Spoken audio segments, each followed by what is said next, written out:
The Urantia book, Paper 1, Section 1, written by a divine counselor. The universal God is the God of all creation, the first source and center of all things and beings. First think of God as a creator, then as a controller, and lastly as an infinite upholder.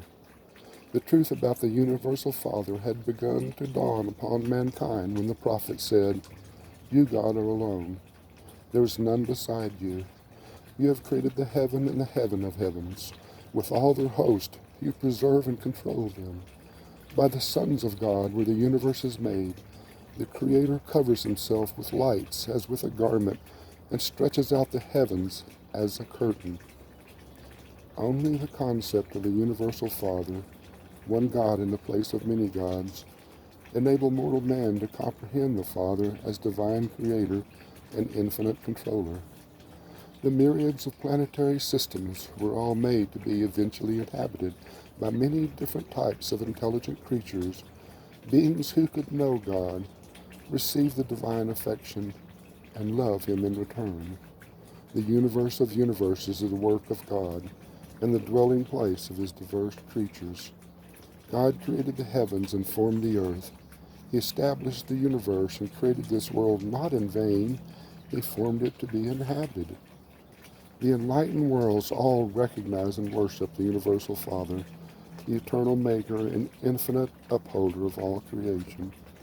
The wheeled creatures of universe upon universe have embarked upon the long, long paradise journey, the fascinating struggle of the eternal adventure of attaining God the Father.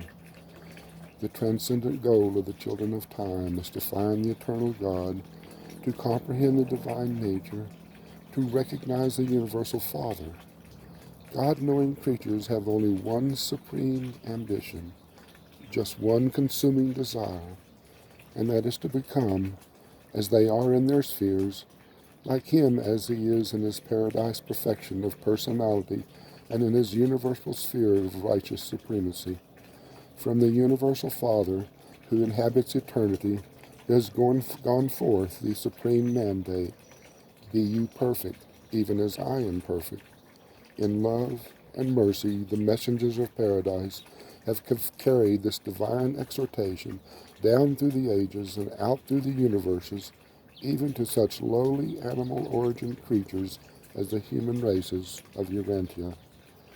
This magnificent and universal injunction to strive for the attainment of the perfection of divinity is the first duty and should be the highest ambition of all the struggling creature creation of the God of perfection.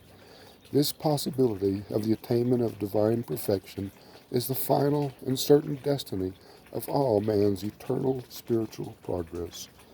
Urantia mortals can hardly hope to be perfect in the infinite sense, but it is entirely possible for human beings, starting out as they do on this planet, to attain the supernal and divine goal which the infinite God has set for mortal man. And when they do achieve this destiny, they will, and all that pertains to self-realization and mind attainment, be just as replete in their sphere of divine perfection as God himself is in his sphere of infinity and eternity. Such perfection may not be universal in the material sense, unlimited in intellectual grasp, or final in spiritual experience, but it is final and complete in all finite aspects of divinity of will, perfection of personality motivation, and God consciousness.